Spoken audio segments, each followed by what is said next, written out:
এরপরে এই হানাদার বাহিনী তিন ভাগে বিভক্ত হয়ে যায়। একটি অনেকেই পুকুর জলাভূমির জলে ডুবে থেকে প্রাণ রক্ষা করার চেষ্টা করেন।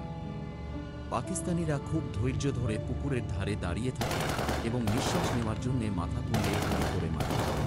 যে হাজার লাশের স্তূপের মধ্যে একটি শিশু মৃত মায়ের দুগ্ধ পান করছে। কসাইদের ঠিক কি হয়েছিল?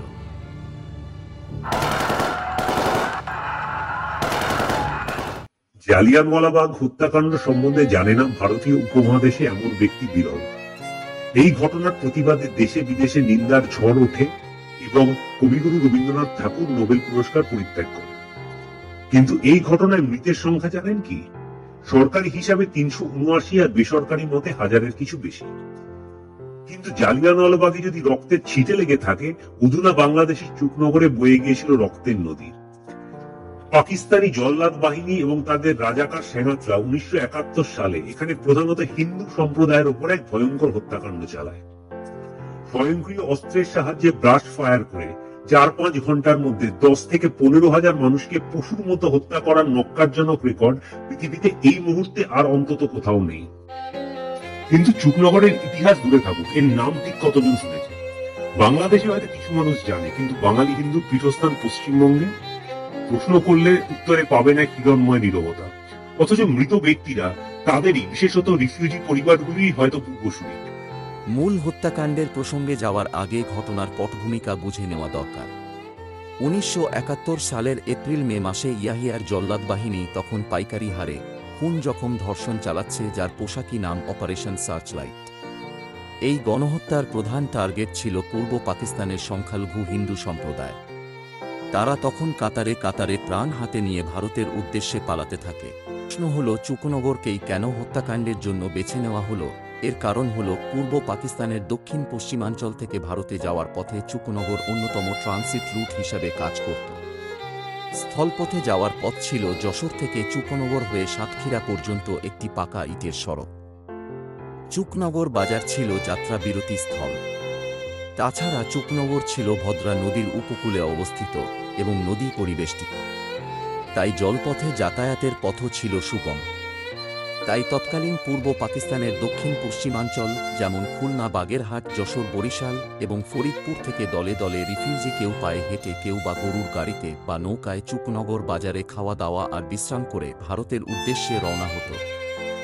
এক জায়গায় জড়ো হওয়া এত হিন্দু সম্প্রদায়ের মানুষকে মারার সুযোগ পাকিস্তান ও তাদের স্থানীয় দোসররা ছাড়তে চায়নি। এরপর যে প্রশ্নটি করা উচিত যে এই গণহত্যা কি তাৎক্ষণিক সিদ্ধান্ত নাকি ঠান্ডা মাথায় পূর্বপরিকল্পিত? স্থানীয় সাহায্য না পেলে পাকিস্তানি সৈন্যবাহিনীর এই প্রত্যন্ত গ্রামের রাস্তাঘাট চেনা কোনোভাবেই সম্ভব নয়। এই ব্যাপারে দুটি অভিমত আছে। এক পক্ষের দাবি হল যে ঘটনার আগের দিন জনৈক বিহারী খান মতান্তরে শামসুদ্দিন খান নামে এক খেয়াঘাটের মাঝির সঙ্গে যাত্রীদের ভাড়া নিয়ে মতান্তর ঘটে এবং সে দেখে নেওয়ার হুমকি দেয়। এই হুমকি বাস্তবায়িত করার উদ্দেশ্যেই নাকি সে হানাদার বাহিনীকে ডেকে আনে। কিন্তু প্রত্যক্ষদর্শী নির্মল কুমার রায় এবং মুকুন্দবিহারী রায়ের বয়ান অনুযায়ী এই ঘটনার আসল কুচক্রী স্থানীয় চেয়ারম্যান বাংলাভাষী গোলাম হোসেন। সে আসলে ছিল পাকিস্তানি বাহিনীর পয়েন্টসম্যান। তার আশ্বাসেই সেই দিনে চুকনগরে লক্ষাধিক লোক জড়ো হয় ভারতে পাড়ি জমানোর উদ্দেশ্যে। তারপরে সে নিজেই যশোর থেকে পাকিস্তানি হানাদারদের খবর দেয় যাত্রীদের শেষ সম্বল লুণ্ঠনের উদ্দেশ্যে। অন্যান্য বয়ান অনুযায়ী পাকিস্তানি বাহিনীর সঙ্গে কিছু বাংলাভাষী স্থানীয় রাজাকার ছিল, যারা বাংলা ভাষায় কথা বলছিল এবং পরিচয় গোপন করার জন্য তাদের মুখ ঢাকা ছিল। উল্লেখযোগ্য, এই হত্যাস্থলে যুদ্ধ শুরু হওয়ার মাত্র 15 দিন আগে জামাতের একে-এম ইউসুফ এর পৃষ্ঠপোষকতায় বেসরকারিভাবে রাজাকার ফৌজ গড়ে তোলা হয়। এবার দেখা যাক সেই অভিশপ্ত দিনে ঠিক কি হয়েছিল। মে মাসের 18-19 তারিখে বাগেরহাট, রামপাল, মোরেলগঞ্জ, শরণখোলা, মৌলাদাকোপ, পটিয়াঘাটা, চালনা প্রভৃতি জায়গা থেকে প্রায় লক্ষাধিক লোকের সমাগম হয় চুকনগরে। এমনকি বরিশাল, ফরিদপুরের মতো দূর দূরান্ত থেকেও লোক এসেছিল।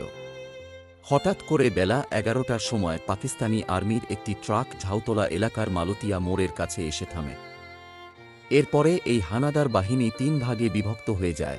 একটি দল যায় চুকনগর বাজারের দিকে, দ্বিতীয় দলটি যায় ভদ্রা নদীর পাড়ে মালোপাড়া রায়পাড়ার দিকে, তৃতীয় দলটি এগোয় পাতখোলা বিলের দিকে। তারা সেই নিরস্ত্র হতর্কিত জনসমুদ্রের উপর এলোপাতাড়ি গুলি চালাতে আরম্ভ করে। কিছু কিছু ক্ষেত্রে তারা বিবস্ত্র করে ধর্মীয় পরিচয় নিশ্চিত করে তারপর গুলি চালায়, এবং কিছু ক্ষেত্রে স্থানীয় মুসলমানেরা হিন্দু পাড়াগুলি চিনিয়ে দেয়। অল্প সময়ের মধ্যে চুকনগরের পাতখোলা বিল থেকে চাঁদনী মন্দির, ফুটবলের মাঠ, চুকনগর স্কুল, মালুকিয়া, রায়পাড়া, তাঁতিপাড়া, ভদ্রা এবং গাংরাই নদী সর্বত্র হাজার হাজার রক্তাক্ত লাশ এক নারকীয় পরিবেশের সৃষ্টি করে যা চোখে না দেখলে বিশ্বাস করা যায় না। ভদ্রা নদীর জল রক্তে লাল হয়ে যায়। 4-5 ঘণ্টা হত্যা চলার পর যখন জল্লাদের গুলি গোলা ফুরিয়ে যায়, তখন এই হত্যালীলার বিরতি ঘটে। চুকনগর বাজারের 4 কিলোমিটার রেডিয়াসের ব্যাপ্তিতে এই হত্যা সম্পন্ন হয়। সেই দিন চুকনগর এমন কিছু নারকীয় ঘটনার সম্মুখীন হয় যা সাধারণ বিবেকবান মানুষের দুঃস্বপ্নেরও অতীত। প্রত্যক্ষদর্শী অধ্যাপক গোপালকৃষ্ণ সরকারের বয়ান অনুযায়ী সেদিন অনেক মানুষ প্রাণ বাঁচানোর তাগিদে উঁচু গাছে উঠে পাতার আড়ালে লুকানোর এক নিরুপায় প্রচেষ্টা করে, কিন্তু পাকিস্তানি হানাদার বাহিনী স্নাইপার তাদের পাখি শিকারের কায়দায় গুলি করে মাটিতে নামায়। একই রকমভাবে প্রশান্ত রায়ের বয়ান অনুযায়ী অনেকেই পুকুর, জলাভূমির জলে ডুবে থেকে প্রাণ রক্ষা করার চেষ্টা করেন। পাকিস্তানিরা খুব ধৈর্য ধরে পুকুরের ধারে দাঁড়িয়ে থাকে এবং নিঃশ্বাস নেওয়ার জন্য মাথা তুললেই গুলি করে মারে। আরেক মর্মান্তিক ঘটনার বর্ণনা দেন বর্ষিয়ান সরস্বতী রায়। পুকুর ঘিরে থাকা পাকিস্তানি সেনাদের ভয়ে ডুবে থাকলেও শিশুরা বারবার চিৎকার করে ওঠার চেষ্টা করত। তাদের কান্নার শব্দে অনেকে বিপদের আশঙ্কায় মুখ ও মাথা চেপে শিশুদের জলের নিচে ডুবিয়ে রাখে।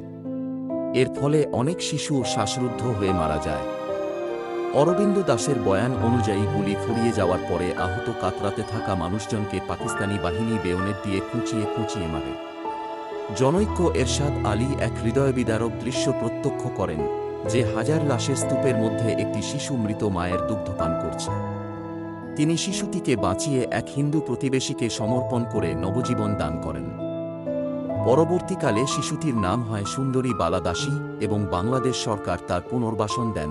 আনা ফ্রাঙ্ক যেমন হোলোকাস্টের সঙ্গে ওতপ্রোতভাবে জড়িত, সুন্দরী বালা দাসী এই গণহত্যার এক মূর্তিমান জীবন্ত দলিল। চুকনগরে হতাহতের সংখ্যা ঠিক কত? খুব কম করে ধরলে 10,000-এর কিছু বেশি, কিন্তু ওয়াকিবহাল মহলের মতে আসল সংখ্যা এর থেকে বেশি, অনেক অনেক বেশি। সঠিক সংখ্যা নির্ণয় করার অসুবিধা প্রধানত দুটো। স্থানীয় রাজাকারদের নির্দেশে অধিকাংশ লাশ ভদ্রা ও গাংরাইল নদীতে ভাসিয়ে দেওয়া হয়, যার সঠিক সংখ্যা নির্ণয় করা অসম্ভব। তাছাড়া অধিকাংশ মৃত ব্যক্তি বাইরের লোক, চুকনগরের স্থানীয় লোক কমই মরেছিল, তাই সঠিকভাবে নিহত বা নিরুদ্দেশ হওয়া ব্যক্তিদের হিসাব রাখা কার্যত অসম্ভব। প্রত্যক্ষদর্শীদের বয়ান থেকে অনুমান করা যায় মাত্র মৃতদেহগুলি ফেলে দেওয়ার জন্য স্থানীয় বেহেরা সম্প্রদায়ের 42 জন লোককে নিয়োগ করা হয় লাশ পিছু 4 আনা পয়সা হিসাবে। তাই হিসাবের সুবিধার জন্য ঠিক হয় লাশগুলো গোনা হবে। 4200 লাশ পর্যন্ত গুণে তারা ক্লান্ত হয়ে যায়। তাছাড়া মৃত ব্যক্তিদের শেষ সম্বল লুট করে তারা এত টাকা ও গয়নাপত্র পায়, তাতে তাদের গোনার আর কোনো উৎসাহ থাকে না। অধিকাংশ মৃত ব্যক্তিই ছিলেন প্রান্তিক শ্রেণীর দরিদ্র মানুষ। তাদের থেকে এত টাকা পেতে গেলে ঠিক কত লোক মারা গেছিল তা সহজেই অনুমান করা যায়। ইয়াকুব আলী সর্দারের বয়ান অনুযায়ী সে একবার 5-6টা লাশ বাঁশে বেঁধে প্রায় 220টা লাশ ভাসিয়ে দেয়। যদি এরকম 40-42 জন কাজ করে তাহলে পাটিগণিতের হিসাবে সংখ্যাটা কিছুটা আন্দাজ করা যায়। তাছাড়া অনেক লাশ গণকবর দেওয়া হয় যার কোনো হিসাব নেই। চুকনগর স্কুলের কাছে অনেকের দেহাবশেষ পাওয়া যায়। সংখ্যার বিচারে এবং পাশবিকতার নিরিখে ভিয়েতনামের কুখ্যাত মাই লাই গণহত্যা বা জালিয়ানওয়ালাবাগ হত্যাকাণ্ডের থেকে চুকনগর গণহত্যা 1000 গুণ বেশি মর্মান্তিক, কিন্তু বিশ্বের দরবারে ততোধিক উপেক্ষিত। মাই লাইয়ের প্রতিবাদে পিট সিগার লেখেন লাস্ট ট্রেন টু নিউরেমবের্গ এবং দোষী সেনাকর্মীদের বিচার করে শাস্তি বিধান করা হয়। জালিয়ানওয়ালাবাগ হত্যাকাণ্ডের নায়ক জেনারেল ডায়ারের মিলিটারি ট্রাইব্যুনালে বিচার হয় এবং পরবর্তীকালে উধম সিং নামে এক বিপ্লবী তাকে হত্যা করেন। কিন্তু চুকনগরের কসাইদের ঠিক কি হয়েছিল? ব্রিগেডিয়ার মোহাম্মদ হায়াত, যার নেতৃত্বে চুকনগর সংগঠিত হয়, তার কোনো রকম বিচার বা শাস্তি বিধান করা যায়নি। বাংলাদেশ সরকার যুদ্ধাপরাধীদের তালিকায় তাকে ঢোকালেও রাজনৈতিক এবং সামরিক সমঝোতার কারণে তার কোনো প্রত্যার্পণ সম্ভব হয়নি। গোলাম হোসেন সহ রাজাকার যারা এই হত্যাকাণ্ডের সঙ্গে যুক্ত ছিল তারা বহুদিন বহাল তবিয়তে বেঁচে ছিল। নগর হত্যাকাণ্ড শুধু পাকিস্তানিদের বর্বরতা বা বিপুল সংখ্যক মৃত্যুর কারণেই ভয়াবহ নয়, এর আসল ভয়াবহতার বীজ লুকিয়ে আছে এর উদ্দেশ্যে। পাকিস্তান থেকে হিন্দু বিতাড়নই যদি উদ্দেশ্য হতো তাহলে চুকনগর হত্যাকাণ্ড ঘটতই না, কারণ মানুষগুলি পূর্ব পাকিস্তান ছেড়ে ভারতে যাওয়ার উদ্দেশ্যেই চুকনগরে জমা হয়েছিলেন। এর আসল উদ্দেশ্য ছিল হিন্দু সম্প্রদায়কে সম্পূর্ণ নিশ্চিহ্ন করে দেওয়া। এর থেকেও দুঃখজনক পশ্চিমবঙ্গের বর্তমান প্রজন্মের উদাসীনতা। জ্যোতিষশাস্ত্রে লেখা আছে পূর্বপুরুষ শান্তি না পেলে জাতকের জন্মছকে পিতৃদোষ থাকে। সেই অর্থে সমগ্র পশ্চিমবঙ্গ পিতৃদোষে দুষ্ট।